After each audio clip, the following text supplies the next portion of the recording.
pessoal, como é que vocês estão? Sejam muito bem-vindos a mais um vídeo aqui no canal. O tema do nosso vídeo de hoje é como vencer o medo e falar bem em público. Esse é um dos questionamentos que eu mais recebo lá pelo Instagram. Inclusive, se você não me segue por lá porque eu posto diariamente dicas sobre oratória e comunicação que com certeza irão te ajudar. Pois bem, para início de conversa, esses dias eu estava lendo uma pesquisa e a pesquisa mostrava que o maior medo dos brasileiros não é a morte. Pois é, a maioria dos entrevistados, quando questionados, eles afirmaram que o maior medo da vida deles era falar em público, era se expor à situação de precisar apresentar algo, seja na sua sala, na frente dos professores, seja em uma reunião na frente do seu chefe, mas eles tinham mais medo de falar em público do que medo da própria morte. O nome desse medo é denominado como glossofobia, que é nada mais, nada menos do que a fobia daqueles que têm medo de falar. Dados demonstram que as pessoas que mais sofrem com essa glossofobia são jovens e mulheres. Por que, Débora, que os mais afetados são os jovens e as mulheres? Isso se dá justamente por falta de autoconfiança. A autoconfiança é um fator determinante se nós teremos medo ou não de nos expor a falar em público. E normalmente jovens e mulheres são aqueles que têm a autoconfiança, a confiança em si mesmo e no seu potencial mais diminuída. Tá, Débora, eu acho que eu tenho medo de falar em público, mas como é que eu vou saber se eu tenho ou não essa glossofobia? Bom, se você é o tipo de pessoa que quando sobe no palco ou quando se vê na situação de falar frente a algumas pessoas, começa a tremer, começa a suar, principalmente as mãos, dá vontade de ir ao banheiro, sente a boca seca, então você tem glossofobia. Esses são os sintomas mais comuns de quem tem fobia a falar em público. Entrando agora no lado biológico, de onde é que vem essas causas para uma pessoa ter ou não medo de falar em público? Pesquisas apontam que apenas 30% das causas das pessoas que têm medo de falar em público são causas genéticas, ou seja, são causas que os avós tiveram medo de falar em público, que passou aos pais e que então passou para você. Apenas 30% dessas causas, então, são por motivos hereditários. E todos os outros 70% não são relacionados à genética, mas sim à vivência e às experiências que você foi tendo ao longo da sua vida. E, sem dúvida alguma, o primeiro passo para a gente vencer o medo, nesse caso, vencer o medo de falar em público, é a gente identificar a causa. Dentro desses 70% causados por vivências, estão geralmente medos e traumas que a gente viveu na infância. Então, se quando você era criança, você sofreu traumas como bullying, você era muito zoado na escola, provavelmente hoje você tem medo de falar em público.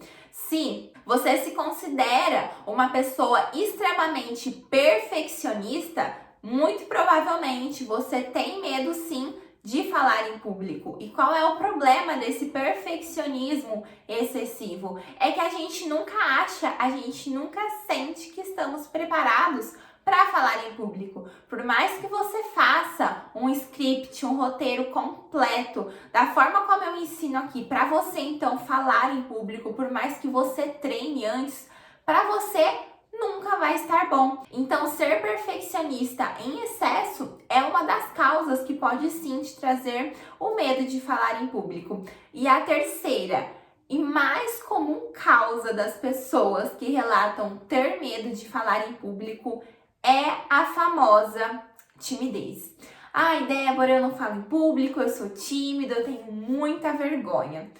Tem um lado bom de tudo isso. A timidez, ela não é personalidade. Uma pessoa, ela não nasce tímida. O que eu quero dizer e deixar bem claro é que timidez não tem nada a ver com ser introvertido. Introvertido muitas vezes precisa procurar ajudas psicológicas, porque isso é um outro problema que nada tem a ver com timidez.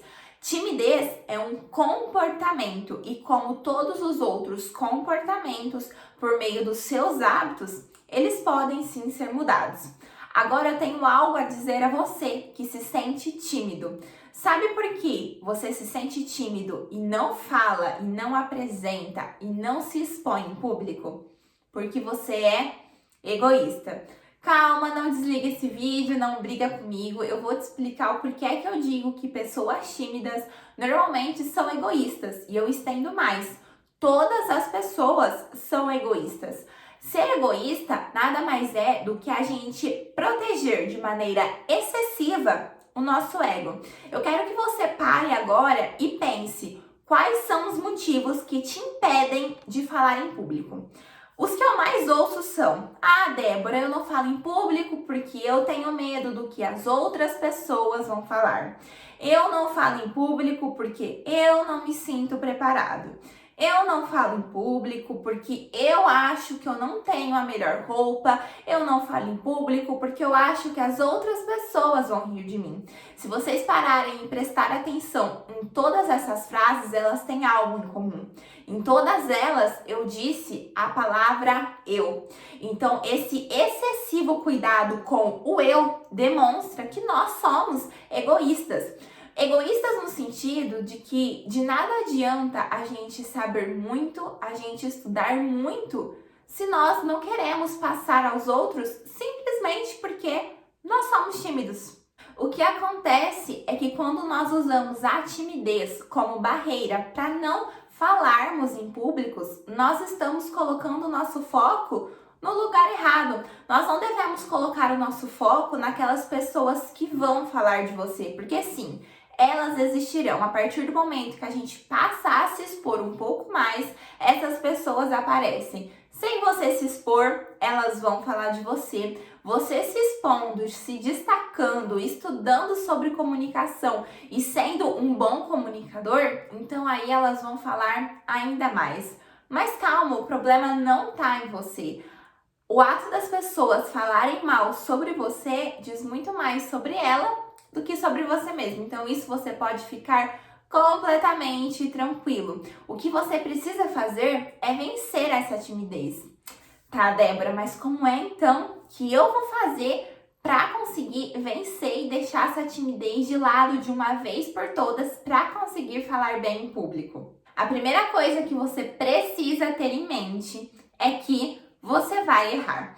É completamente normal durante a sua primeira, segunda, ali as suas primeiras apresentações e até com o passar do tempo, você errar mesmo, você dizer uma palavra errada, trocar algum sinal, trocar algum acento, isso é completamente normal. O que você precisa entender é que os seus ensinamentos, aquilo que você vai passar para o outro, são tão bons, irão acrescentar tanto na vida dessas pessoas, que o seu foco não deve ser então nos seus erros. Nós somos seres humanos e sim, nós vamos errar. E só existe uma forma de você conseguir vencer essa timidez, vencer essa vergonha de falar em público, que é se colocando em situações de falar em público mesmo. Se você, assim como eu, está na faculdade, apresente os trabalhos, se proponha a apresentar os trabalhos.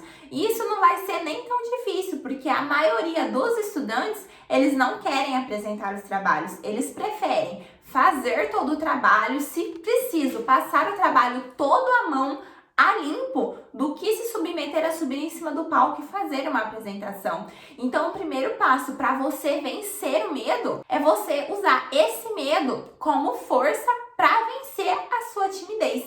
Então, se proponha a fazer, se proponha a encarar esse medo. Tem um estudo muito interessante que eu sempre cito, que é de uma psicóloga social chamada Amy Cuddy. E ela diz muito respeito a esse sentimento de quando nós sentirmos medo, o que é que nós fazemos. Você pode prestar atenção até mesmo no reino animal. Quando a presa sente medo, a primeira coisa que ela faz é se acanhar, de alguma forma se proteger. E isso acontece com a gente também. Se agora você levar um susto, com toda certeza, a primeira coisa que você vai fazer é ou cruzar os braços ou fechar eles dessa forma para você se proteger. Mas, Débora, o que é que isso tem a ver com eu vencer o medo de falar em público? A questão é a seguinte: quando você se propõe a falar em público, normalmente, se esse é um medo presente na sua vida, você também vai se acanhar. Você também vai se encolher e ficar nessa posição e ficar de cabeça baixa e ficar encolhido. E isso é um grande problema. A psicóloga social Amy Cuddy, durante uma pesquisa em seu laboratório, ela convidou 4 pessoas. Essas 4 pessoas, ela repartiu em 2 grupos, contendo 2 pessoas em cada grupo. E aí, antes então de começar toda a estratégia dela, ela pegou 4 potinhos diferentes e pediu que essas pessoas cuspissem, cada qual em um potinho, tapou esses potinhos e mandou para análise.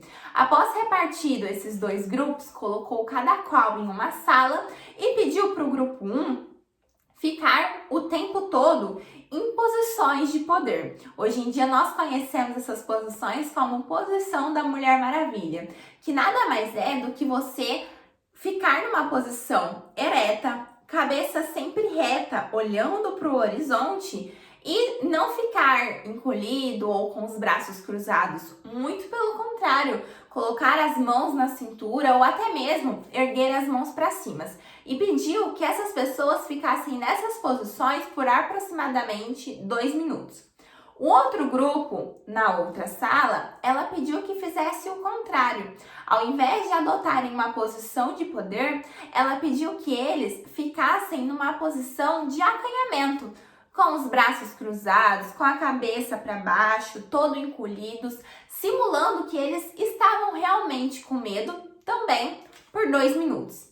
Após terem passado esses 2 minutos, ela reuniu esses 4 participantes e pediu que cada qual cuspisse novamente em novos potinhos e enviou todos esses potes para análise. O resultado foi o mais surpreendente possível. As pessoas que ficaram em posição de acanhamento e medo tiveram os níveis de cortisol, que nada mais é que o hormônio que nos causa estresse e ansiedade. Esses níveis foram à altura, os níveis assim subiram exageradamente. Muito pelo contrário, as outras pessoas que adotaram uma postura de poder por aproximadamente 2 minutos tiveram os níveis de testosterona aumentados em mais de 40%. Testosterona, ele é o hormônio que nos traz a sensação de dominância e poder. Então, o que é que a Amy Cuddy provou a partir daquele experimento? Ela provou que se nós adotamos uma postura de confiança, nós estaremos mais confiantes. É claro que muitas pessoas dizem por aí que quando a gente está confiante, que vem a confiança de dentro para fora, nós demonstramos aos outros poder. Mas ela conseguiu provar de certa forma que quando nós fazemos o contrário, quando nós estamos nervosos e mesmo assim adotamos uma postura de confiança por alguns minutos, essa confiança vai vir até nós. O que eu quero dizer para você é que se você tem medo, o primeiro passo é você se apresentar, é você se dispor a fazer uma apresentação e enfrentar esse medo.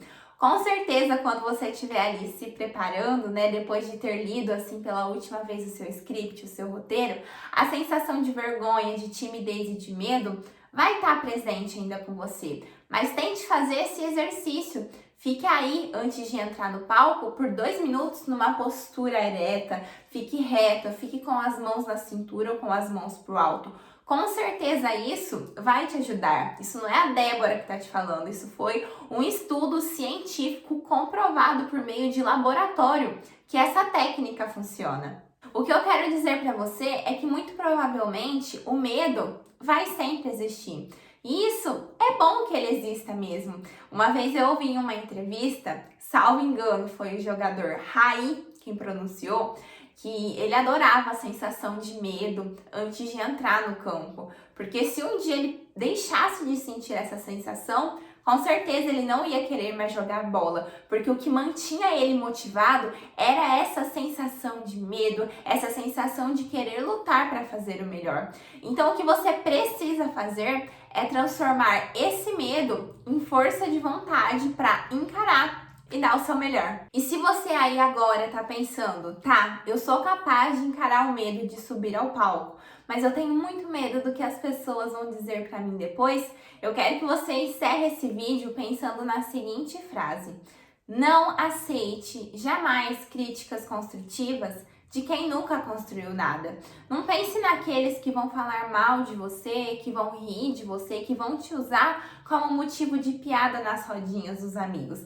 Eu já fui motivo de piada quando muitas vezes me dispus a apresentar, e eu digo pra você que valeu a pena. Muitas das conquistas que eu alcancei hoje foi por meio da comunicação. Um bom comunicador, ele com certeza passa na frente da maioria das pessoas. Então era isso pro vídeo de hoje, pessoal. Eu espero que vocês tenham gostado. Se gostaram, não esqueçam de curtir e de se inscrever aqui no canal também. Me siga nas redes sociais, principalmente no Instagram. Então era isso pro vídeo de hoje. Um beijo e tchau!